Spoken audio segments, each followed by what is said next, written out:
The champagne glasses clinked around me like delicate wind chimes, a sound that should have been elegant, but only reminded me how out of place I was.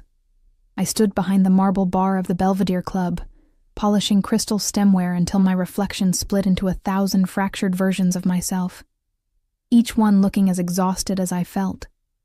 The scent of expensive cologne mixed with cigar smoke hung heavy in the air, a thick perfume of wealth I'd never known and probably never would. My feet ached in the mandatory black heels, my lower back screaming from 8 hours of standing, smiling, serving. The white shirt they made us wear was starched so stiff it scraped against my collarbone with every breath.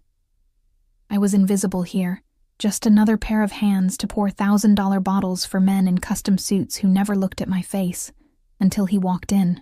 I felt him before I saw him, a shift in the atmosphere, like the pressure drop before a storm. Conversations didn't stop exactly, but they changed. Became quieter, more careful. The manager, Marcus, straightened his tie and smoothed his vest in one nervous gesture. My eyes lifted from the glass I was polishing, and that's when I saw him. He moved through the room like darkness personified, dressed in a black suit so perfectly tailored it seemed painted onto his broad shoulders. 2 men flanked him, not walking with him but around him, their eyes constantly scanning the room with the predatory alertness of wolves guarding their alpha. The man in the center was tall, with dark hair swept back from a face that could have been carved from granite. Sharp jaw, high cheekbones, and eyes. God, those eyes. So dark they looked black in the low amber lighting. He didn't look at anyone directly, yet I felt certain he saw everything. They settled into the private booth in the corner, the one that cost more to reserve than I made in a month. Marcus himself hurried over with the bottle they always kept ready. I'd learned that much in my 3 weeks working here. Some clients were regulars, some were important, and some, like this man, were both. Emma. Marcus hissed at me, snapping his fingers. Table 7, now. My heart jumped. I'd never served the VIP section before. But I thought, Maria called in sick. You're up. Don't screw this up. His eyes were hard, worried. These men? Be professional. Be invisible. Don't speak unless spoken to. I grabbed a tray with trembling hands, loading it with the crystal tumblers and the imported vodka they'd requested. The bottle was cold and heavy, like holding a small fortune, which it probably was. My heels clicked against the polished floor as I approached their table, and I kept my eyes down, focusing on not spilling, not falling, not doing anything to draw attention. The air around their booth felt different, colder, charged with something dangerous. Gentlemen, I murmured, setting down the glasses with practiced precision. My hands were steady even though my pulse hammered in my throat. Your vodka. I began to pour, watching the clear liquid cascade into the first glass. The man to the left had a scar across his knuckles. The one on the right wore a gun. I could see the subtle bulge under his jacket. And the man in the center, I made the mistake of glancing up. His eyes met mine, and the world stopped. They were the darkest brown I'd ever seen. Almost black, with an intensity that felt like being trapped in a spotlight. He didn't smile, didn't blink, just watched me with the focused attention of a predator deciding if something was prey or not worth his time. I looked away quickly, my cheeks burning, and finished pouring. Will there be anything else? My voice came out steadier than I felt. No. His voice was deep, quiet, but it carried a weight that made my spine straighten. Not American. The accent was subtle, but there. Eastern European, maybe Russian. I nodded and turned to leave, relief flooding through me. That's when I heard the voice that made my blood turn to ice. Emma? Emma fucking Rodriguez? No. No, no, no. I turned slowly, and there he was. Marcus, emerging from the hallway that led to the private dining rooms. But he wasn't alone. He was with him. Tyler. My ex-boyfriend stood there in an expensive suit I knew he couldn't afford, his arm around a blonde woman wearing more diamonds than I'd see in a lifetime. His face had that familiar smirk, the one that used to make me feel small. Holy shit, it is you, Tyler laughed, but it wasn't a kind sound. Wow. Serving drinks now? I heard you were struggling, but damn. The blonde woman giggled, pressing closer to him. Is this the one you told me about? The waitress? Bartender, actually, Tyler corrected, his eyes raking over me with cruel amusement. Well, barely. What happened, Emma? I thought you were going to make something of yourself. Nursing school, wasn't it? My face burned. The few other patrons had gone quiet, watching. I felt their stares like brands on my skin. I'm working, I said quietly, trying to maintain some dignity. Excuse me. Working, he repeated mockingly. Right. While I'm closing million-dollar deals, guess we both made our choices. I tried to walk past him, but he stepped into my path, close enough that I could smell the whiskey on his breath. You know what's funny? His voice dropped lower, mean. I always knew you'd end up like this. Too proud to ask for help. Too stubborn to admit when you're drowning. How's your mom doing, by the way? Still sick? That must be expensive. Something sharp twisted in my chest. He knew exactly where to cut. Move, I whispered. Or what? He leaned in, and I could see the malice in his eyes. You'll report me to your manager, please? My firm represents half the owners of this place. You think they'll choose you over me? Tyler, come on. The blonde tugged at his arm, looking uncomfortable. Let's just go. But he wasn't done. He never could resist twisting the knife. You'll pay for ignoring me, he said, his voice cold and sharp. For all those times you hung up on me, for blocking my number, for thinking you were too good for me when you're nothing but... That's enough. The voice came from behind me, quiet as a blade sliding from its sheath. I turned. The man in the black suit had stood. He wasn't particularly tall, maybe 6 feet, but he seemed to fill the entire room.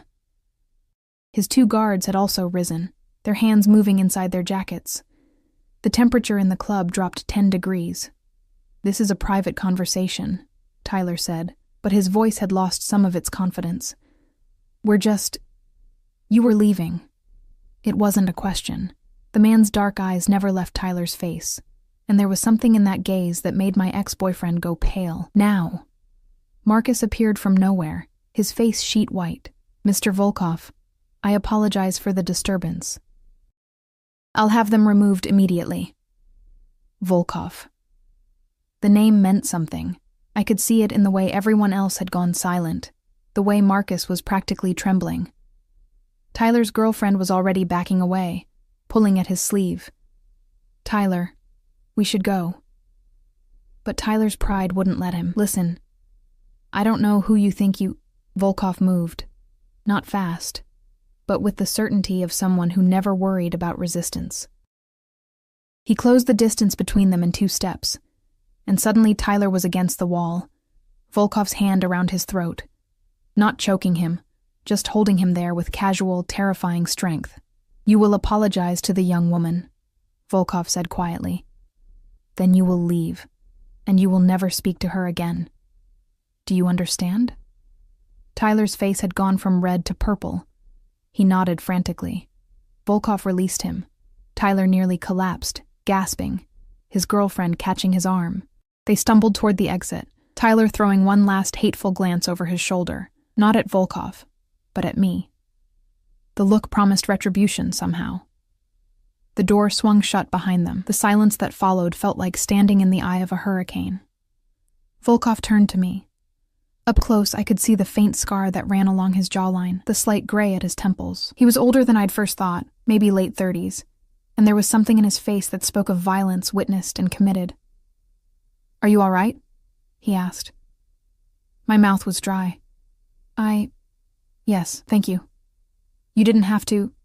Yes, he interrupted softly. I did. His eyes searched my face, and I felt stripped bare under that gaze. What is your name? Emma.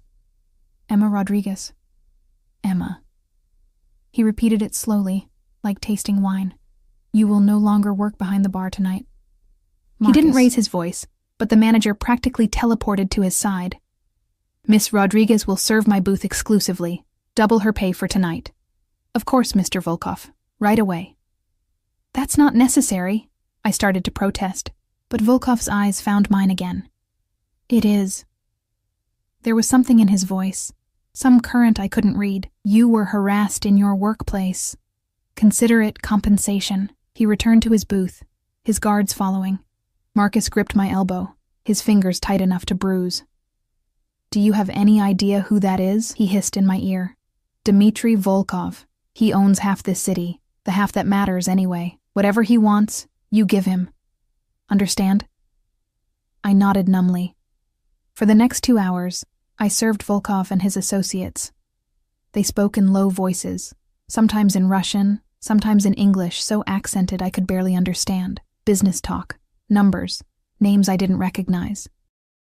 I kept the glasses full, removed the empty plates of food they barely touched, and tried to be invisible like Marcus had instructed, but I felt Volkov's eyes on me constantly. Not leering, nothing like Tyler's entitled gaze. This was different. Assessing. Curious. Like I was a puzzle he was trying to solve. When the club finally began to close, Marcus handed me an envelope. Inside were bills. $100 bills, more than I made in 2 weeks. "Mr. Volkov's tip," Marcus said. His expression was worried. "Emma, be careful. Men like that. They don't do things without reason." I clutched the envelope, thinking of my mother's medical bills, the rent that was overdue, the nursing school dreams I'd had to put on hold. This money could buy me breathing room. It could buy me time. I was just doing my job, I said. "With men like Dmitry Volkov," Marcus replied quietly. "Nothing is ever that simple." I left through the back entrance, my coat wrapped tight against the November cold. The alley was dark, lit only by a single flickering streetlight. My old Honda was parked at the far end, and I hurried toward it, my breath clouding in the freezing air. I was fumbling for my keys when I heard the footsteps behind me. My heart stopped. I spun around, and there, emerging from the shadows near the club's entrance, was Tyler. His suit was rumpled, his tie loosened, and his eyes held a fury that made my stomach drop. "Did you think that was funny?" he snarled, advancing on me. "Embarrassing me like that? Getting your new boyfriend to threaten me?" "Tyler, go home. You're drunk. You'll pay for this, Emma. I told you that. You'll fucking pay." He was close now. Too close. And I could smell the alcohol coming off him in waves. I backed up against my car, my keys clutched like a weapon in my fist. "I'll make sure everyone knows what you really are," he continued, his voice rising. "A gold-digging little—" The black SUV appeared so silently, it seemed to materialize from nothing. It rolled to a stop between us, the door opening before it had fully halted. Volkov stepped out, and the 2 guards I'd seen earlier were suddenly there too, appearing from the shadows like ghosts. Tyler's face went white.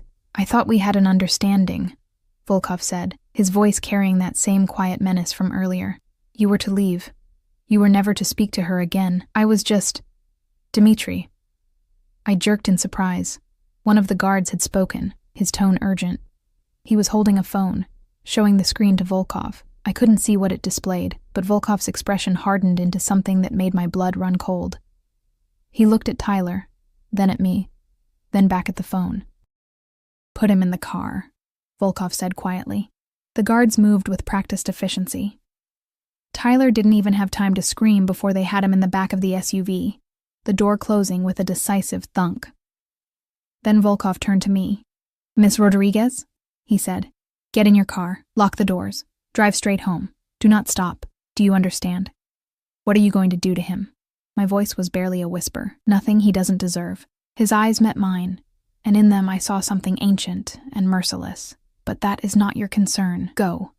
Now." I should have argued, should have protested, but some primitive part of my brain recognized a predator when it saw one, and every instinct screamed at me to obey. I got in my car with shaking hands, started the engine, and drove. In my rearview mirror, I watched the black SUV pull away in the opposite direction, carrying Tyler into the darkness. My hands were trembling so hard I could barely grip the steering wheel. What had I just witnessed? What had I just become part of? When I finally made it home to my tiny studio apartment, I locked the door, slid the deadbolt, and stood in the darkness trying to breathe. My phone buzzed. An unknown number. The message was simple. "You are safe now. Sleep well. DV." I stared at those words until my vision blurred. Safe. From what? From Tyler? Or from something far worse that I'd accidentally stumbled into? I didn't sleep that night. I sat by my window, watching the street below, waiting for... I didn't know what. The black SUV to return? Police? Tyler to appear, seeking revenge? But nothing came. Just the silence of a city sleeping, unaware that my entire world had shifted on its axis.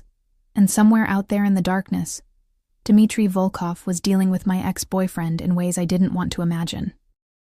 I touched the envelope of money still in my pocket and wondered what price I'd just agreed to pay.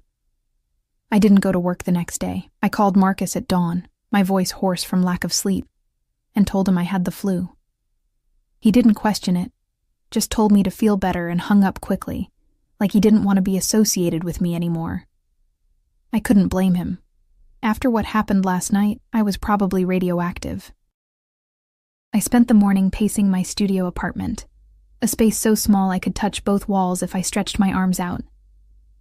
The November sunlight filtered through my single window, falling across the second-hand furniture and the stack of medical bills on my kitchen counter. Mom's bills. The reason I was working myself to exhaustion at the Belvedere Club instead of finishing nursing school. My phone sat on the coffee table like a grenade. I'd stared at it for hours, waiting for it to ring. Police, maybe. Asking questions about Tyler, or worse, Tyler himself, angry and looking for revenge. But the only message was the one from last night. That simple text from DV, "You are safe now." What did that mean? Safe from Tyler? And what had Volkov done to ensure it? I tried to distract myself with cleaning, scrubbing my already clean bathroom until my hands were raw. I attempted to study from my old nursing textbooks, but the words blurred together.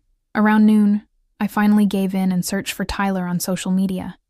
His accounts were still active, photos of him with the blonde from last night, both of them smiling at some charity gala. Posted 3 hours ago. So he was alive. That was something. But the caption made my blood run cold. Sometimes you have to know when to cut your losses. New chapter starting. Our moving forward. No regrets. It sounded like Tyler, but there was something off about it, something too careful, too measured. Tyler never used hashtags. And cut your losses? That phrase felt like a message, a warning wrapped in corporate speak. I was still staring at my phone when someone knocked on my door. My heart leaped into my throat. I froze, listening. 3 sharp raps, precise and demanding. "Miss Rodriguez." The voice was accented, unfamiliar. "I have a delivery." I crept to the door, looking through the peephole. A man stood in the hallway, one of Volkov's guards from last night. The one with the scar across his knuckles. He was holding a large black box tied with a silver ribbon. Every instinct screamed at me not to open the door, but my hand was already moving, turning the deadbolt, pulling the door open a crack with the chain still attached. "I don't want any trouble," I said. The guard's expression didn't change. "No trouble. Mr. Volkov asked me to deliver this. He wants to ensure you are well. I'm fine. You can tell him thank you, but he would like you to have it." The guard set the box down in the hallway. "He will be disappointed if you refuse." Something in the way he said disappointed made it clear that disappointing Dmitry Volkov was not advisable. The guard turned and walked away, his footsteps silent on the worn carpet. I waited until he disappeared into the elevator before I retrieved the box, dragging it quickly inside and locking the door behind me. The box was heavy, expensive. The kind of packaging that cost more than my rent. I set it on my bed and stared at it for a full minute before my curiosity won. Inside, nestled in tissue paper, was a coat. Not just any coat, a long wool coat in deep charcoal gray, softer than anything I'd ever touched. Designer label, probably worth thousands, and underneath it, a note in sharp angular handwriting. "November is cold. You should dress warmer. A car will collect you at 7 p.m. tonight. Dinner. Don't refuse. DV." My hands shook as I held the note. This wasn't a request. The phrasing was polite, but the intention was clear. Dmitry Volkov wanted to see me, and men like him didn't accept no for an answer. I should have been terrified, should have been calling the police, getting a restraining order, moving to another city. Instead, I found myself pulling the coat from the box and trying it on. It fit perfectly. Of course it did. He'd known my size just from watching me serve drinks. The thought should have been creepy, but instead it sent a strange shiver down my spine. Awareness, attention, focus. When was the last time anyone had really seen me? I looked at myself in the mirror. In this coat, I didn't look like a struggling bartender drowning in debt. I looked like someone who mattered, someone worth noticing. God, I was in trouble. At 6:45 p.m., I stood in front of my closet trying to figure out what you wore to dinner with a man who probably had people killed. The coat was beautiful, but underneath it I had nothing appropriate. My work uniform? Too servile. My old jeans? Too casual. The single dress I owned for interviews? 5 years old and tight in all the wrong places now. I settled on black pants and a simple cream blouse, the nicest things I owned. I pulled my dark hair back into a low ponytail and applied the minimal makeup I could afford. In the mirror, I looked tired, young, out of my depth. Perfect. At exactly 7 p.m., my phone buzzed. Car is outside. DV. I grabbed the coat. Already I was thinking of it as mine and headed downstairs. My building was in a neighborhood that was trying to gentrify but hadn't quite made it yet. Graffiti covered the walls, the streetlights flickered, and most of my neighbors supplemented their income in ways they didn't report to the IRS. The black SUV waiting at the curb looked like it had been teleported from another dimension. The same scarred guard from earlier opened the door for me. Miss Rodriguez. I climbed in, my pulse hammering. The interior smelled like leather and something else, expensive cologne. The same scent I'd noticed on Volkov last night. He wasn't in the car, and I exhaled a breath I didn't know I'd been holding. We drove in silence through the city. I watched the neighborhoods change outside the tinted windows, from my struggling area to the industrial district, then gradually into the part of town where the real money lived. Historic brownstones, tree-lined streets, restaurants that didn't list prices on their menus. The SUV pulled up to a building I'd walked past 100 times but never entered. Alina's. A Russian restaurant so exclusive you needed reservations months in advance, and connections most people didn't have. The guard opened my door. Mr. Volkov is waiting inside. The restaurant's interior was all dark wood and dim amber lighting, with white tablecloths and crystal that caught the candlelight like trapped stars. A woman in an elegant black dress approached immediately. Miss Rodriguez? This way, please. She led me through the main dining room. Half empty despite the exclusivity, probably because most people couldn't afford to eat here, and toward a private room in the back. My heels clicked on the hardwood floor, too loud, announcing my presence like a warning bell. She opened a door, and there he was. Dmitry Volkov stood by a window overlooking the street, a glass of something amber in his hand. He'd shed the jacket from last night, wearing just black slacks and a white shirt with the sleeves rolled to his elbows. It should have made him look casual, relaxed.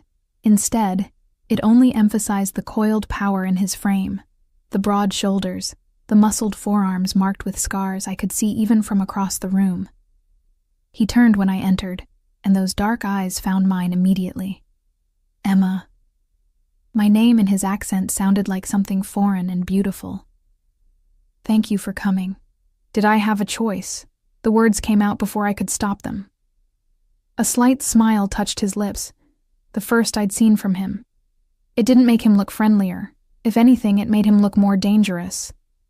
Everyone has choices, he said quietly. Some are simply easier than others. Please, sit. The table was set for two, with enough silverware that I wasn't sure which pieces to use. Volkov moved to pull out my chair, a gesture so old-fashioned it startled me. I sat, and he took the seat across from me, close enough that I could see the gold flecks in his dark eyes. The coat fits well, he observed. You shouldn't have sent it. I can't accept. You already have. He lifted his glass, took a slow sip. Do you like wine, Emma, or would you prefer something else? I don't understand what this is. I gripped the edge of the table, needing something solid to anchor me. Last night you helped me. I'm grateful. But this... I gestured around the private room, at the expensive setting, at him. I don't know what you want from me. Volkov set down his glass with deliberate care. What do you think I want? Heat flooded my cheeks. I don't do that. Do what? His voice was soft, curious. Whatever arrangement you're proposing. I don't need a... The words tangled in my throat. How did you politely tell a man who probably killed people that you weren't interested in being his mistress? I am not proposing an arrangement, Volkov said, and something in his tone made me look up. I am having dinner with a woman I find interesting. That is all. You don't even know me. No, he agreed, but I would like to, if you permit it. The waiter appeared before I could respond, setting down plates of food I hadn't ordered. Blini with caviar, borscht that steamed fragrant and rich, pelmeni drowning in butter, the kind of meal that cost more than my weekly grocery budget. We ate in silence for a few minutes. The food was incredible, but I could barely taste it. I was too aware of Volkov watching me, studying me with that focused intensity that made me feel stripped bare. Your ex-boyfriend, he said finally. Tyler. How long were you together? I set down my fork. 2 years. We broke up 6 months ago. Why? Does it matter? Everything matters. Volkov leaned back in his chair, his gaze never leaving my face. Tell me. Maybe it was the wine the waiter had poured without asking. Maybe it was exhaustion. Maybe it was because sitting across from this dangerous man was easier than sitting alone in my apartment drowning in bills and broken dreams. My mom got sick, I heard myself say. Cancer. Stage 3. I had to leave nursing school to take care of her, to work enough to cover her treatment. Tyler said he understood at first. But then it became clear I wasn't going to be the successful nurse practitioner he'd planned to show off. I was just stuck. Poor. A burden. So he left. Found someone whose life was going in the right direction. Volkov's expression didn't change, but something flickered in his eyes. And last night? What was that about? He wanted to rub my face in his success. Make sure I knew I'd made the wrong choice. The bitterness in my voice surprised me. That's who Tyler is. He has to win, even after it's over. He will not bother you again. The certainty in Volkov's voice made my stomach clench. What did you do to him? I had a conversation with him, made certain things clear. He has decided to relocate to Seattle for work. His transfer became available quite suddenly. Volkov's smile was thin, sharp. Opportunities like that don't come often. He was wise to take it. Seattle. Across the country. Far enough that Tyler couldn't casually show up to torment me, but close enough that he could rebuild his life. You didn't hurt him, I said, needing to hear it. I don't hurt people without cause, Emma. I simply reminded him of the consequences of his actions. Tyler is a weak man who preys on those he perceives as powerless. Men like that understand only one language. Volkov leaned forward, and suddenly the distance between us felt like nothing at all. You are no longer powerless, do you understand? You are under my protection now. I didn't ask for that. No. But you have it regardless. The weight of those words settled over me like the coat upstairs, warm, encompassing, impossible to shrug off. Why? I whispered. Why would you do this for a stranger? Volkov was quiet for a long moment. When he spoke, his voice was softer than I'd heard it once, long ago. She had your eyes, same color, same expression, like she was carrying the weight of the world and refusing to set it down. His jaw tightened. She did not survive her stubbornness. I learned too late that sometimes pride is more dangerous than any enemy. What happened to her? She died because I was not there to protect her. The words were simple, but the pain underneath them was anything but. I will not make that mistake again. The air between us felt charged, heavy with something I didn't have a name for. This wasn't attraction, or not just attraction. This was something darker, more complex. Obsession, maybe, or recognition. Like we were two broken pieces that happened to fit. I should go, I said, even though I didn't move. Yes, Volkov agreed. You should. But you won't. Not yet.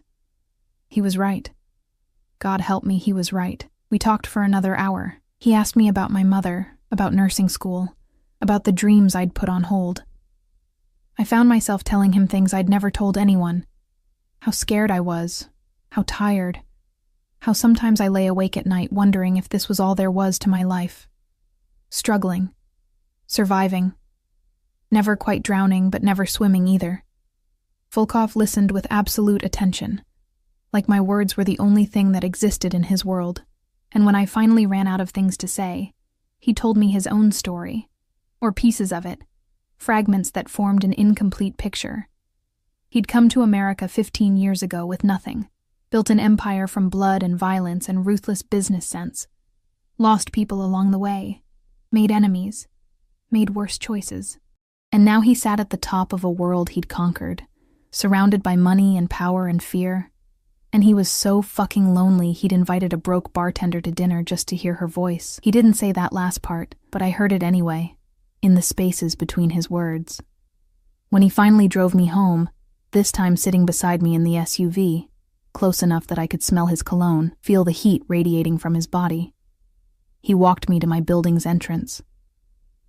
"Your mother," he said as I fumbled for my keys. "What is her name?" "Teresa Rodriguez." "Why?" "The treatment she needs. The bills. They will be taken care of." I froze. "What? No, I can't accept that. That's too much." "It is already done." Volkov's hand came up, his fingers gentle as they tilted my chin up, forcing me to meet his eyes. "You will not refuse this, Emma. Your mother will have the best care available. You will return to nursing school, and you will stop working yourself to death for men who do not deserve your service." "I don't understand," I whispered. "Why would you do this?" His thumb brushed across my cheek, a touch so light it could have been imagined. "Because I can. Because I want to. Because watching you suffer when I have the power to stop it is intolerable to me." "You don't know me," I said again, desperate. "I will." It sounded like a promise, or a threat. "Good night, Emma. Sleep well. You are safe now." He turned and walked back to the SUV, leaving me standing in the cold with my heart racing and my mind spinning. I went upstairs and locked myself in, then immediately pulled out my phone. It took 15 minutes of searching, but I found what I was looking for: articles about Dmitry Volkov. Not many, he kept a low profile, but enough. Russian émigré, suspected organized crime ties, multiple businesses that were probably fronts for money laundering, federal investigations that went nowhere because witnesses disappeared or refused to testify, and underneath it all, whispers of violence, of bodies, of a man who'd built his kingdom on blood and had never stopped defending it. I should have been terrified. Instead, I touched my cheek where his thumb had brushed and wondered what I'd just become part of. My phone buzzed. Another message from DV. "Tomorrow night, same time. I'll send the car." I stared at those words for a long time. Then I typed back, "Okay." The moment I hit send, I knew I'd just crossed a line I could never uncross. 3 weeks passed like a fever dream. Dmitry, he'd insisted I call him that after the 5th dinner, sent the car every night. Sometimes we ate at Alina's, sometimes at other restaurants I'd never heard of. Places without signs where everyone knew his name and feared it. We talked about everything and nothing. He asked about my childhood in Arizona, about the father who'd left when I was 6, about the books I loved, and the music that made me cry. And I learned about him too, in fragments. How he'd grown up in Moscow in the chaos after the Soviet Union fell. How he'd watched his father beaten to death over a debt of 200 rubles. How he'd clawed his way out of poverty through violence and cunning, building something that could never be taken from him. "Control," he told me one night over Georgian wine. "That is all that matters. Control over your fate, your future, your fears. Everything else is surrender." I should have been afraid of him. The rational part of my brain screamed warnings every time I got in that SUV, but Dmitry never touched me beyond that one brush of his thumb. Never made demands. He simply existed in my life with the gravitational pull of a black hole, reshaping everything around him. Mom's medical bills vanished overnight. The hospital called to say an anonymous donor had paid everything in full and established a trust for future treatment. She was moved to a private room, assigned the best oncologist in the state, given medications I couldn't pronounce, but that made her smile return for the first time in months. "Someone's looking out for you, Miha," she said when I visited, her hand thin and warm in mine. "An angel, maybe. I didn't tell her about Dimitri. How could I explain that my angel wore black suits and had men who killed on his orders? Marcus called me into his office at the Belvedere Club after my third missed shift. "You're done," he said, not unkindly. "Mr. Volkov sent word. You don't work here anymore. He can do whatever he wants, Emma. And he wants you to go back to school." Marcus slid an envelope across the desk. "Severance, 3 months' pay, and a recommendation letter for any program you apply to." I stared at the envelope, anger and gratitude warring in my chest. Dimitri was dismantling my life and rebuilding it according to his design. I should have resented it, should have fought back. Instead, I enrolled in nursing school for the spring semester. "Good," Dimitri said when I told him over dinner. His hand covered mine on the table, the first real touch in weeks, and heat raced up my arm. "You are meant for better things than serving drinks to men who don't see you."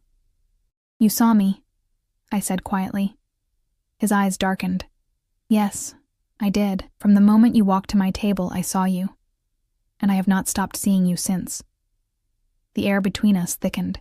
The private room suddenly felt too small, too warm. Dimitri's thumb traced circles on my palm, a touch that should have been innocent, but felt like lightning.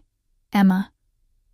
My name was rough in his throat. "There is something you should know." "What?" "I am not a good man. The things I have done, the world I live in, it is not safe. Not clean.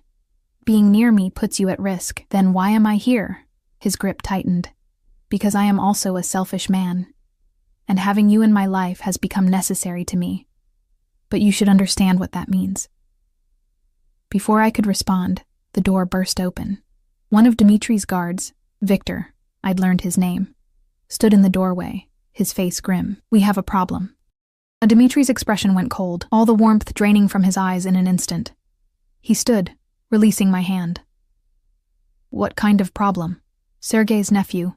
He's here, demanding to speak with you." Something flickered across Dimitri's face. Anger, yes, but also calculation. "Where?" "Main dining room. He brought 4 men. Armed." My heart stopped. "Armed. Dimitri, stay here." His voice was steel. "Victor will remain with you. Do not leave this room. Do you understand?" I nodded, throat tight. Dimitri leaned down, his lips brushing my forehead, the most intimate touch we'd shared. "Nothing will happen to you. I promise." Then he was gone, moving with that deadly grace toward whatever confrontation waited in the other room. Victor positioned himself by the door, his hand inside his jacket where I knew his gun rested. I sat frozen in my chair, listening to the muffled sounds from beyond the wall. Raised voices, Dimitri's low, controlled tone cutting through the noise, then a crash.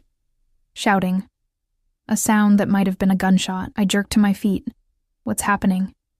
"Sit down, Miss Rodriguez." Victor's voice was calm, but his jaw was tight. "Boss has it handled." Minutes crawled by like hours.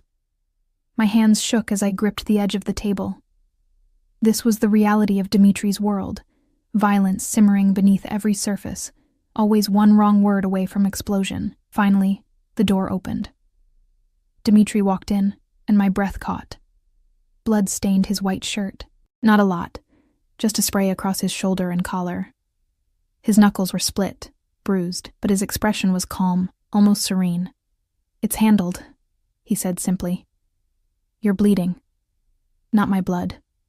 He glanced down at the stains like they were inconsequential. Sergei's nephew was unhappy with a business decision. He expressed his concerns poorly. "We came to an understanding." "An understanding," I repeated weakly. Dimitri crossed to me, tilting my face up with those bloodied hands. "This is who I am, Emma. This is the world you are entering if you stay. Violence. Blood. Consequences for disrespect. I can give you everything. Safety, comfort, security. But I cannot give you innocence. That price was paid long ago. I should have run.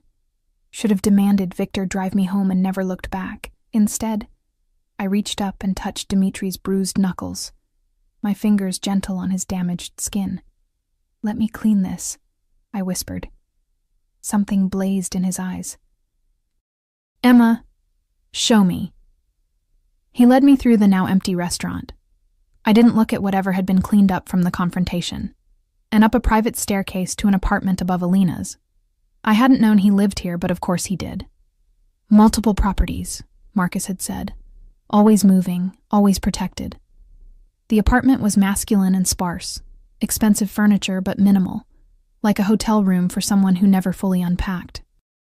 Dmitri sat on a leather couch while I found the first aid kit in his bathroom, stocked better than most hospital supply closets. I cleaned the blood from his hands in silence, my nursing training taking over. The split knuckles weren't deep, but they'd bruised badly. His skin was warm under my fingers, scarred and rough. Hands that had built an empire and destroyed anyone who threatened it. You should be afraid of me, Dmitri said quietly. I know. But you're not. I met his eyes. No. I should be, but I'm not. Why? How could I explain it? That somehow, in this man who terrified everyone else, I felt safer than I had in years. That his protection felt like coming home to something I hadn't known I was missing. Because you see me, I said finally. Really see me. Not what I could be or should be, just me. And I see you too. The violence, the darkness, all of it. And it doesn't scare me the way it should. Dimitri's hand came up, cupping my face with a tenderness that contradicted everything he was. You are dangerous to me, Emma Rodriguez. More dangerous than any enemy I have faced. Why? Because you make me want things I cannot have. A normal life. A woman who looks at me without fear. A future that is not built on blood. His thumb traced my lower lip. And I am too selfish to let you go. The distance between us evaporated. I didn't know who moved first, maybe both of us. But suddenly his mouth was on mine. And the world caught fire. The kiss was nothing like I expected. Not rough or demanding, but slow, deliberate. Like he was memorizing the taste of me. His hand slid into my hair, cradling my head with a gentleness that made my chest ache. I gripped his shoulders, feeling the muscles coiled beneath his ruined shirt, and kissed him back with 3 weeks of tension and longing. When we finally broke apart, both breathing hard, Dmitri rested his forehead against mine. You should leave, he said roughly. Before I do something we cannot undo. What if I don't want to leave, Emma? My name was a warning and a prayer. If you stay, everything changes. You become mine. And I do not share. I do not let go. Once you are mine completely. Do you understand what I'm saying? I should have been frightened by the possession in his voice, the absolute certainty. But all I felt was a dark thrill racing down my spine. I understand, I whispered. Dmitri kissed me again, harder this time, like he was claiming something that had always belonged to him. And maybe I had. From that first moment our eyes met across the Belvedere Club, maybe I'd been his. We didn't sleep together that night. Despite the heat between us, Dmitri pulled back, his control iron. Not yet, he said, his voice ragged. Not until you are certain. Not until you understand fully what this means. He had Victor drive me home in the early hours of morning, but everything had shifted. The air felt different. I felt different. Like I'd stepped through a door and found myself in another life entirely. Over the next week, I learned what it meant to be under Dmitri Volkov's protection and his obsession. Men appeared outside my apartment building. Guards, watching. When I went to visit my mother, a different SUV followed at a discreet distance. My phone rang one afternoon, and a calm voice informed me that a credit card had been issued in my name, for expenses. The limit made my head spin. I don't need your money, I told Dmitri that night. I know, but you have it regardless. Buy what you want. Go where you want. Just tell Victor where you're going so I don't worry. This is crazy. You're treating me like you are precious to me, because you are. His eyes were dark, intense. The world is dangerous, Emma. I have enemies. And now that they know you matter to me, you have enemies too. I will not apologize for keeping you safe. The possessiveness should have smothered me. Instead, it felt like being wrapped in armor. But with protection came complications. One night, Dmitri took me to a charity gala, the kind of event where politicians and criminals mingled under crystal chandeliers, everyone pretending they didn't know exactly who was who. I wore a dress Dmitri had sent. Midnight blue silk, that probably cost more than a semester of nursing school. His hand never left my waist as we moved through the crowd, and I felt the stares following us. Curiosity, speculation, jealousy. "Who is she?" I heard a woman whisper. "Volkov's new pet," someone else replied. "Poor thing, she won't last long." Dimitri's grip tightened on my waist. He'd heard them too. We were standing by the bar when a woman approached. She was beautiful. Perfect blonde hair, designer everything, confidence that came from never being told no. "Dimitri." She smiled, but it didn't reach her eyes. "It's been a while." "Katya." His voice was polite but cold. "I didn't know you were in town. Just flew in." Her gaze slid to me, assessing and dismissive in the same glance. "And who is this?" "Emma Rodriguez," I said before Dimitri could answer. "Nice to meet you." Katya's smile sharpened. "Ah, the bartender. I've heard about you." The way she said bartender made it sound like something shameful. Dimitri went very still beside me. "Katya was just leaving," he said quietly. "But she wasn't done. I just find it curious, that's all. You always had such refined taste, Dimitri. And now..." She waved a manicured hand at me. "Well, to each his own, I suppose. Though I wonder how long the novelty will last." The words hit like slaps. I felt my face burn, all the old insecurities rising. I was out of place here, and everyone knew it. Dimitri moved faster than I'd ever seen him.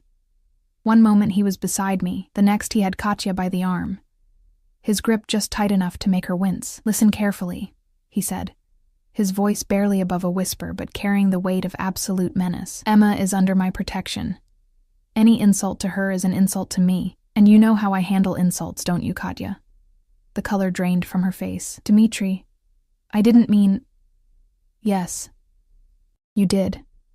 He released her with a slight push. "Leave. Now. And consider carefully whether you want to remain in this city." Katya fled, and several people who'd been watching quickly found other places to be. Dimitri turned back to me, his expression softening. "Are you all right?" "You didn't have to do that." "Yes, I did." He pulled me closer, his lips brushing my temple. "You are mine, Emma. Mine to protect. Mine to defend. Anyone who does not show you respect will answer to me. Do you understand?" I nodded against his chest, overwhelmed by the fierce protectiveness in his voice. "Good. Come, we're leaving. I've had enough of these vultures." As we walked out, I caught sight of our reflection in the tall windows. Dimitri in his black suit, dark and dangerous. Me in blue silk, looking like I'd wandered into someone else's life. Maybe I had. But as Dimitri's hand tightened on mine, possessive and certain, I realized I didn't want to wander back. 2 months into whatever this was with Dimitri, my life had become unrecognizable. I attended nursing school during the day, studying pharmacology and patient care while trying to ignore the black SUV that always sat in the parking lot, Victor or one of the other guards waiting to drive me wherever I needed to go. My classmates noticed, whispered about the expensive car, the designer clothes that had gradually filled my closet, the confident way I carried myself now that I wasn't drowning in debt and exhaustion. At night, I belonged to Dimitri. We still hadn't slept together. The restraint was driving both of us mad. I could see it in the way his hands trembled slightly when he touched my face, the way his breathing changed when I sat close to him. But he held back, and I understood why. Once we crossed that line, there would be no going back. I would be his completely. Part of me already was. "Your mother is responding well to treatment," Dimitri told me one evening in his apartment above Alina's. We'd fallen into a routine, dinner together, then hours talking on his couch, my body tucked against his side like it had always belonged there. "The doctors are optimistic, because of you." I traced patterns on his chest, feeling his heart beat steady and strong beneath my palm. "She might actually survive this. Because you decided to help a stranger. You were never a stranger, Emma." His fingers threaded through my hair, gentle. "From the first moment I saw you, you were inevitable." I tilted my head to look at him. "What does that mean?" "It means I looked at you, and I knew. That you would change everything, that I would not survive losing you." His jaw tightened. "I have built an empire on careful calculation. I do not take unnecessary risks. And yet you are the most dangerous thing I have ever allowed near me. I'm not dangerous. You are. His hand cupped my face, thumb stroking my cheek. You make me want to be someone I am not, someone worthy of the way you look at me. I see exactly who you are, Dimitri. The violence, the control, all of it. And I'm still here. Something blazed in his eyes. He leaned down, kissing me with an intensity that stole my breath. His hand slid down my back, pulling me closer, and I felt the restraint fraying between us. Then his phone rang. Dimitri pulled back with a Russian curse, his breathing harsh. He glanced at the screen and his expression hardened. I need to take this. He stood, walking to the window as he answered in rapid Russian. I couldn't understand the words, but I understood the tone, anger, barely controlled. Something was wrong. When he ended the call, his face was a mask I'd learned to recognize. Someone had made a mistake. Someone would pay for it. What happened? Business. He turned to me, and for a moment I saw past the control to the fury beneath. I need to handle something. Victor will take you home. Dimitri. Now, Emma. His voice was steel. This is not your world. Not tonight. I wanted to argue, but the look in his eyes stopped me. This was the part of his life he kept separate, the darkness he tried to shield me from. I gathered my things, and Victor appeared as if summoned, his face grim. In the SUV, I asked, is he in danger? Victor's eyes met mine in the rearview mirror. Boss is never in danger. Other people are in danger from him. That should have been reassuring. It wasn't. I spent the night pacing my apartment, my phone clutched in my hand. Dimitri didn't call, didn't text. The silence felt ominous, like the pause before thunder. At 3 a.m, my door buzzed. I ran to the intercom. Yes? It's me. Dimitri's voice, rough and tired. Let me in. I buzzed him up, my heart racing. When I opened the door, he stood there in the hallway, still in his suit but disheveled, jacket gone, shirt partially unbuttoned, blood on his collar. Not a lot, but enough. Are you hurt? I pulled him inside, my hands already reaching for him. No, not my blood. He caught my hands, holding them still. Emma, I should not be here. I should go home, clean up, come to you tomorrow when I am presentable. But you came here instead. Yes. His voice was raw. Because after the things I did tonight, you are the only thing that makes me feel human. I didn't ask what he'd done, didn't want to know the details. Instead, I led him to my tiny bathroom and started unbuttoning his shirt. He let me, his eyes tracking my every movement. The shirt came off, revealing the body I'd only felt through fabric. Scarred, muscled, marked by a life of violence. I cleaned the blood from his skin with a warm washcloth, my touch gentle on old wounds and new bruises. Emma.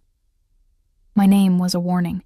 If you continue touching me like that, then what? I looked up at him, seeing the barely leashed hunger in his eyes. What will you do, Dimitri? I will stop being a gentleman.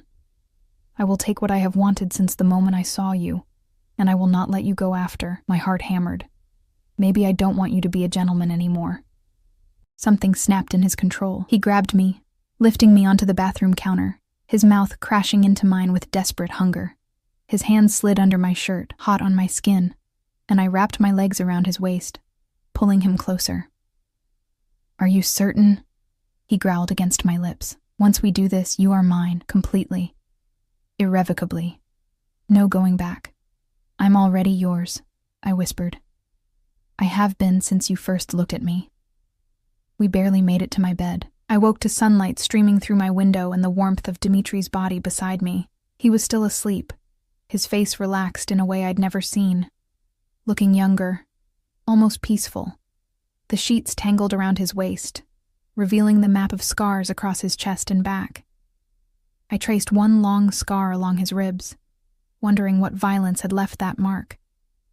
His eyes opened, instantly alert, then softened when they found me. Good morning. Hi. I felt suddenly shy, which was ridiculous after last night. Dimitri's hand cupped my face, his thumb stroking my cheek. Do you have regrets? No. Do you? Never. He pulled me against his chest, his arms wrapping around me like I was something precious. You are mine now, Emma, in every way that matters. Possessive much? With you?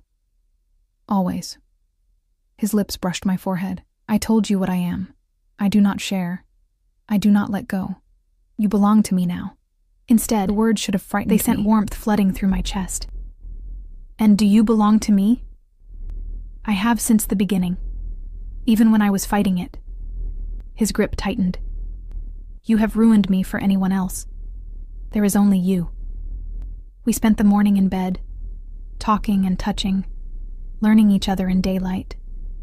Dimitri told me more about his past, the years of crawling out of poverty, the first man he'd killed in self-defense at 16, the empire he'd built from nothing but will and violence. I am not a good man, he said again, his fingers tracing patterns on my bare shoulder. But with you, I want to be. You make me want to be better than I am. You saved my mother's life. You protected me when no one else would. That's not nothing, Dimitri. It is also not enough to erase everything else. His eyes were distant. The things I have done, Emma, the people I have hurt. If you knew, then tell me. I sat up, looking at him. Stop trying to protect me from who you are. I'm here. I chose this. Tell me the truth. So he did. He told me about the businesses, some legitimate, most not. The money laundering, the protection rackets, the gambling operations that stretched across 3 states. He told me about rivals he'd eliminated, witnesses who'd disappeared, the careful balance of violence and restraint that kept his empire intact. I have blood on my hands that will never wash clean, he finished. And I will have more before this is done. There are people who want what I have, who will try to take it. And I will stop them, whatever it takes.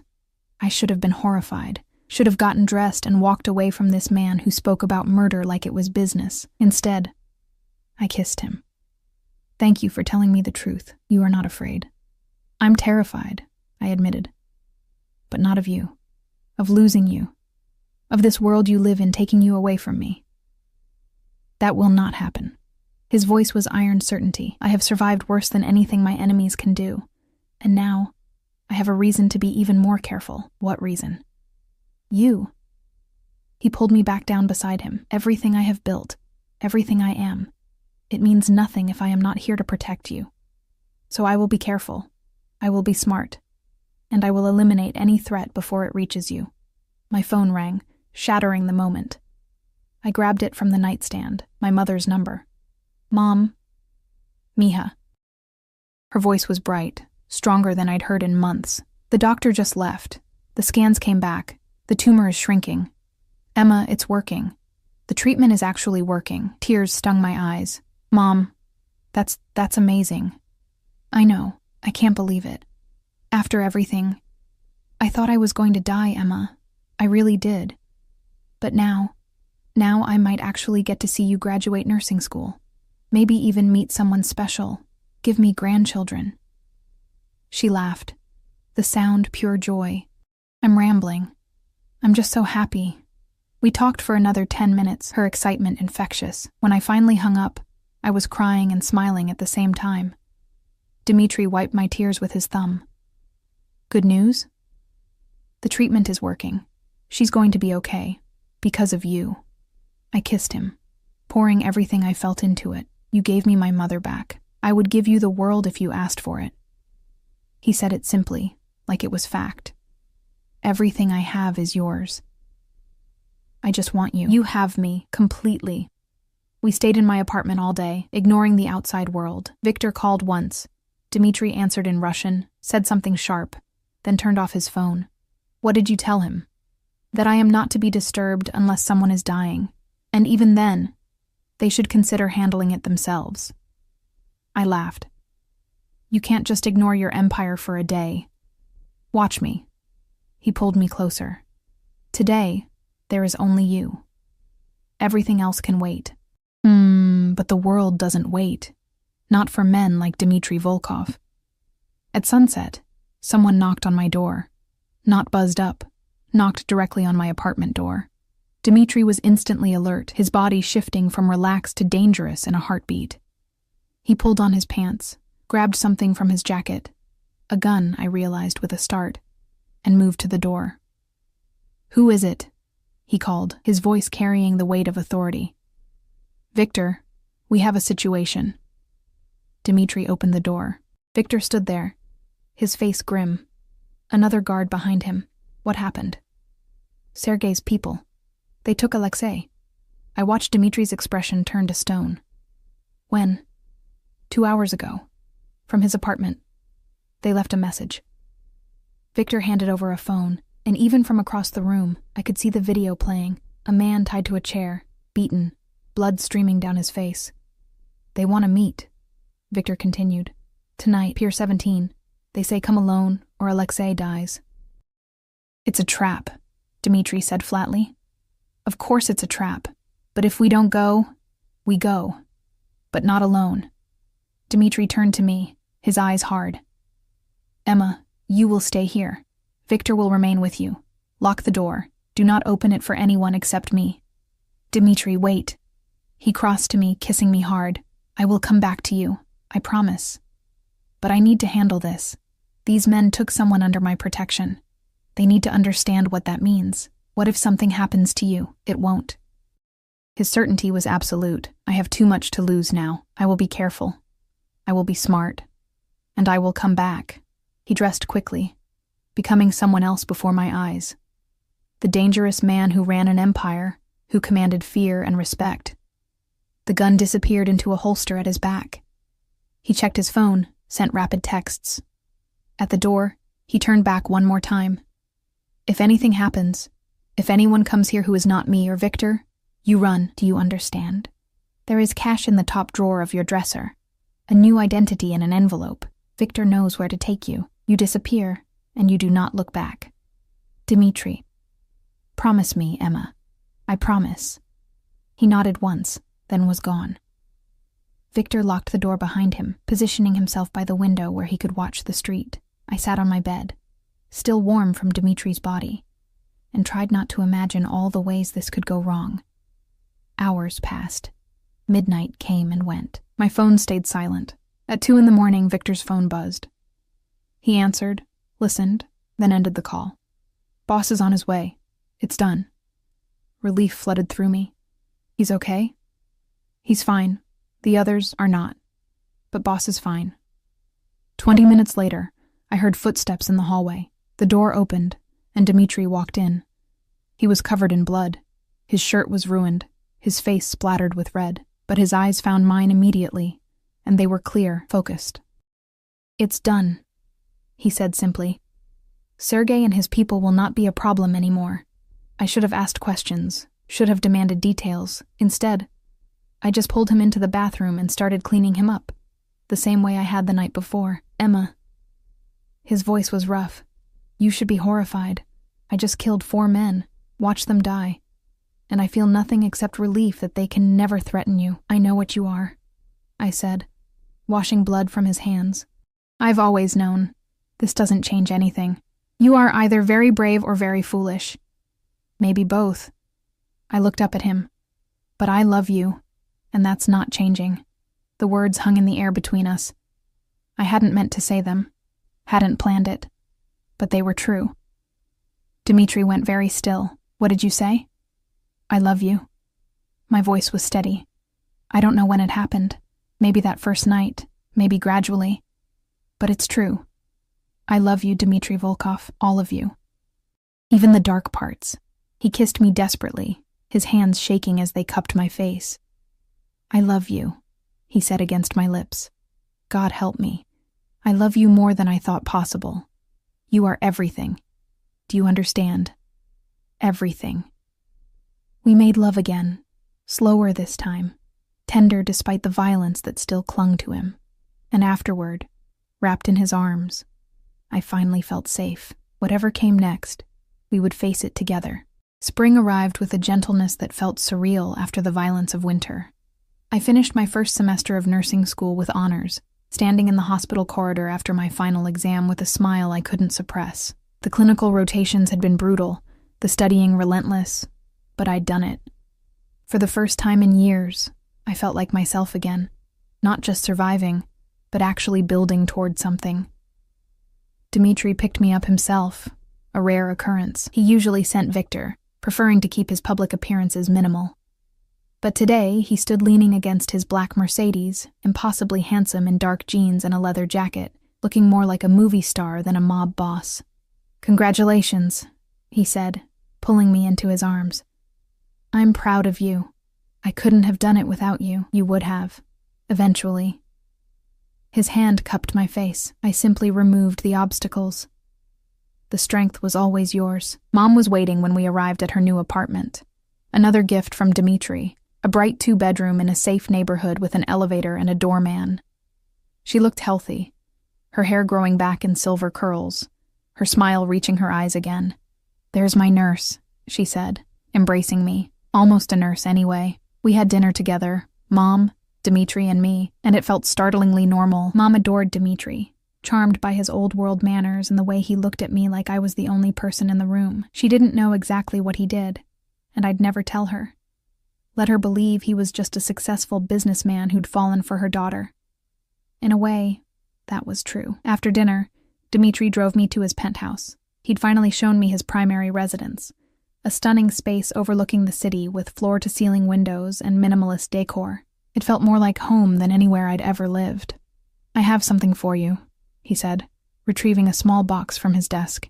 Inside was a key, not to the penthouse. I already had that. This one was different, older-looking, with an ornate head. "What is this?" "A property. In your name. Upstate near the lake. Somewhere safe. Somewhere quiet." His eyes were serious. "If anything ever happens to me, you go there. Everything you need is already in place. Money, documents, security. You'll be protected." "Dimitri, don't talk like that. I must." He closed my fingers around the key. "My world is dangerous. I have enemies who would hurt you to hurt me. I need to know you have a way out, that you'll survive, even if I don't. Nothing is going to happen to you. Promise me anyway. Promise me that if something happens, you'll go. You'll live. You'll finish nursing school and help people and be everything you're meant to be." The intensity in his voice frightened me. "What aren't you telling me?" He was quiet for a long moment, standing at the window looking out over the city he controlled. "There's a war coming. I've managed to avoid it for months. But it's inevitable now. The Italians want my territory. The Russians back home want me to return what they say I stole, and the FBI has a new task force specifically targeting me." My stomach dropped. What does that mean? It means the next few months will be dangerous. "I will do everything in my power to protect you. But you need to understand, being with me puts you at risk. You still have time to walk away, Emma." "I would understand. I would even help you disappear, start fresh somewhere safe." I crossed to him, wrapping my arms around him from behind. "I'm not going anywhere. We face this together." He turned, his hands framing my face. "You are so brave, too brave. It terrifies me." "Then we're even. You terrify me too sometimes." I smiled. "But I love you anyway. I love you." He kissed me softly. "More than my empire. More than my life. Remember that. Whatever happens." The war Dimitri predicted came faster than expected. 3 days later, Victor woke me at dawn.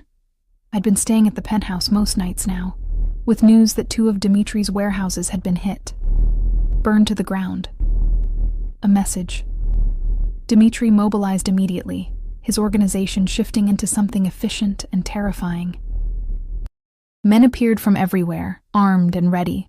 Phone calls in Russian and English and Italian, meetings in the penthouse at all hours. And through it all, Dimitri remained calm, controlled. A general marshalling his forces. He tried to keep me separate from it, but that was impossible. I saw the stress in the tightness around his eyes, the way his jaw clenched when another report came in. I heard the conversations he couldn't hide. Talk of retaliation, of sending messages, of eliminating problems permanently. 2 weeks into the conflict, someone tried to kidnap me. I was leaving class, walking to where Victor waited in the SUV, when a van pulled up. Men in masks poured out, moving toward me with clear intent. Victor reacted instantly, his gun appearing as he positioned himself between them and me. "Run!" he shouted. "Now!" I ran. Behind me, I heard gunshots, screams, the squeal of tires. I made it into the building, security guards appearing, everything chaos. By the time campus police arrived, the van was gone and Victor was bleeding from a shoulder wound. "I'm fine," he insisted as EMTs tried to treat him. "Where's the girl? Is she safe? I'm here." I knelt beside him. "You saved my life. Boss would kill me if anything happened to you. Speaking of which..." He grabbed his phone with his good hand. "He's going to lose his mind." He was right. Dimitri arrived within minutes, his face a mask of controlled fury. He checked me over with hands that trembled slightly, then held me so tight I could barely breathe. "You're leaving," he said, "tonight. I'm sending you to the house upstate with a full security detail. You don't come back until this is over." "No. Emma, this is not negotiable." I said no. I pulled back to look at him. "They tried to take me to get to you. If I disappear, you'll be distracted, vulnerable. I stay here, where you can protect me, where we protect each other. You don't understand what you're asking." "I understand perfectly. I'm asking to stand with you, to not abandon you when things get difficult. Isn't that what you do when you love someone?" Something broke in his expression. He kissed me desperately, right there in front of the EMTs and campus police and everyone. "You will stay at the penthouse," he finally said. "You will not leave without a full security team, and you will do exactly what Victor or I tell you. Agreed?" Agreed. The war escalated. More businesses hit. More violence. The news started running stories about organized crime activity, though they carefully avoided naming names. The FBI presence increased. I spotted agents watching the penthouse, following Dimitri's cars, and through it all, Dimitri fought to protect his empire while keeping me safe. One night, 3 weeks into the conflict, he came home covered in blood again. Not his own. Never his own. He'd eliminated the head of the Italian family trying to take his territory. It was over. The war was won, but the cost was visible in his eyes. "How many?" I asked as I helped him out of his ruined clothes. "Enough." His voice was hollow. "Too many." I held him that night while he slept fitfully, his body tense even in rest. This was the reality of loving Dmitri Volkov. The violence, the nightmares, the blood that never quite washed clean. But it was also the fierce protection, the unwavering loyalty, the love that consumed everything. 2 months later, the FBI task force was quietly disbanded. I never knew what Dimitri did to make that happen. Bribes, blackmail, threats. And I didn't ask. Some things were better left unknown. Summer arrived with heat and humidity that made the city shimmer. I finished another semester of nursing school, now halfway to my degree. Mom's cancer remained in remission. And Dimitri's empire had expanded, stronger than before, his position unassailable.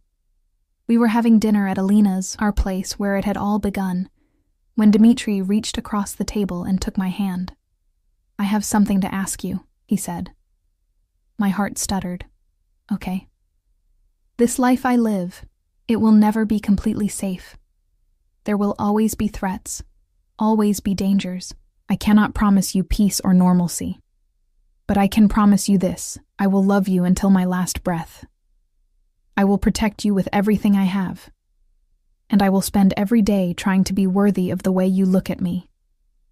He pulled out a small velvet box, opening it to reveal a ring, a single diamond, simple and perfect, surrounded by smaller stones that caught the candlelight. "Marry me, Emma. Be my wife. Let me give you my name, my protection, everything I am. I know I'm asking you to accept a dangerous life, but yes." I didn't let him finish. "Yes, I'll marry you." The smile that broke across his face transformed him, making him look younger, happier, almost innocent. He slid the ring onto my finger, perfect fit, of course, and kissed me across the table while the restaurant staff pretended not to watch.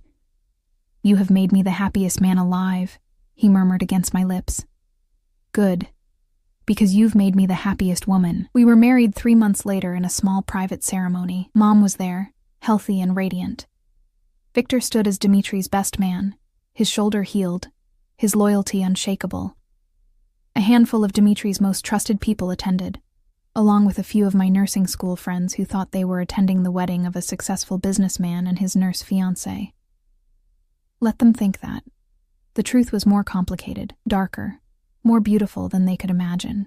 Dimitri had asked a priest he trusted to perform the ceremony, Russian Orthodox, all incense and ancient prayers. When we exchanged vows, his voice was steady, certain. I take you, Emma Rodriguez, to be my wife. I promise to protect you, to cherish you, to love you, until death takes me. You are mine, and I am yours, for all the days I have left. I take you, Dmitri Volkov, to be my husband, I replied, my voice strong despite the tears streaming down my face. I promise to stand with you, to love you, to accept all that you are. You are mine, and I am yours, forever. The ring he slid onto my finger matched the engagement ring, his mark, his claim, his promise. When the priest pronounced us married, Dmitri kissed me like I was the air he needed to breathe. The reception was held at the penthouse, intimate and perfect. We danced to Russian love songs I didn't understand, but felt in my bones. We ate food that tasted like celebration. And when it was finally over, when everyone had left and we stood alone in our home overlooking the city, Dmitri pulled me close. Mrs. Volkov, he said, testing the name. How does it feel? Right. I smiled up at him. It feels absolutely right. He carried me to our bedroom now, not just his, and made love to me with a tenderness that contradicted everything he was. And afterward, wrapped in his arms, I thought about the journey that had brought us here. From that night at the Belvedere Club, where I'd been invisible and exhausted and lost, to this moment where I was loved, protected, cherished. It hadn't been an easy path. It had been dangerous, violent, complicated, but it had been ours. What are you thinking? Dmitri asked, his fingers tracing patterns on my bare shoulder. That I would do it all again, every moment, every danger, every fear, because it led me to you. You are extraordinary, Emma Volkov. His lips brushed my temple, and I will spend the rest of my life proving myself worthy of you. You already have. 6 months later, I graduated from nursing school. Dmitri sat in the audience, pride evident in every line of his face. Mom was beside him, healthy and beaming, and when they called my name, I walked across that stage knowing I'd earned it. Not just the degree, but the life I'd built. I started working at the hospital where Mom had been treated, specializing in oncology. It felt right, helping people the way Dimitri's money had helped my mother, giving back, making a difference. Dmitri scaled back some of his more dangerous operations, focusing on legitimate businesses. He was never going to be fully clean. That wasn't possible with his past. But he was trying. For me. For the future we were building together. 2 years after we married, I found out I was pregnant. I told Dmitri on a quiet Sunday morning, just the two of us in the penthouse. He'd been reading the newspaper, his reading glasses perched on his nose. A rare domestic moment. I set the positive pregnancy test on the table beside his coffee. He stared at it for a long moment, his expression unreadable. Then he looked up at me, and I saw tears in his eyes for the first time since I'd known him. A baby, he whispered. We're having a baby. Are you happy? He pulled me into his lap, holding me like I might disappear. Happy doesn't begin to describe it. Terrified, overwhelmed, grateful, his voice broke. Emma, I never thought I would have this. A wife, a child, a real family. I thought men like me didn't deserve such things. You deserve everything, I said firmly. And this baby is going to be so loved. He will be protected, Dmitri said, his hand settling over my still flat stomach. Or she. No one will ever hurt our child. I will make certain of it. I know you will. Our daughter was born on a snowy December morning, small and perfect, with dark hair like her father, and eyes that would eventually turn the same warm brown as mine. Dmitri held her with shaking hands. This man who'd killed without hesitation, who'd built an empire on violence and fear, reduced to tears by 8 pounds of pure innocence. "Katerina," he said softly, "after my mother. Is that all right? It's perfect." Watching him with our daughter over the months that followed showed me yet another side of Dmitry Volkov. He was gentle, patient, devoted. He sang to her in Russian, songs from his childhood. He walked the floors with her at night when she couldn't sleep, and he looked at her with such fierce love that I understood completely. He would burn the world down to keep her safe. Our life wasn't normal. Dmitry's business still required his attention, still carried dangers, but it was ours. We had our home, our daughter, our love. We had family dinners with Mom, who adored her granddaughter. We had quiet moments stolen between the chaos, just the 3 of us, perfect and whole. One evening, when Katerina was 6 months old, I found Dmitry standing by her crib, watching her sleep. I wrapped my arms around him from behind. "What are you thinking?" "That I was dead before I met you," he said quietly. "Going through the motions, surviving, but not really living. And now—" He turned to face me, his hand cupping my cheek. "Now I have everything. A wife who sees all of me and loves me anyway. A daughter who will never know hunger or fear. A reason to be better than I was. You are better. You always have been. Because of you." He kissed me softly. "Thank you, Emma, for seeing me, for choosing me, for giving me this life I never thought I deserved. We chose each other," I corrected. "That's how love works." Standing there in the nursery, our daughter sleeping peacefully, the city lights twinkling beyond the windows, I thought about how far we'd come. From that moment in the Belvedere Club when Tyler's cruelty had inadvertently brought Dmitry into my life, to this perfect moment of peace and family. It hadn't been easy. It had been dangerous, terrifying, complicated, but it had also been beautiful, passionate, real. Dmitry Volkov had saved me from drowning, and in return, I'd given him something to live for beyond power and control. We'd saved each other. And that, I thought as Dmitry pulled me close, was the truest kind of love, the kind that survived darkness and emerged stronger, the kind that built families and futures from ashes and violence, the kind that lasted forever.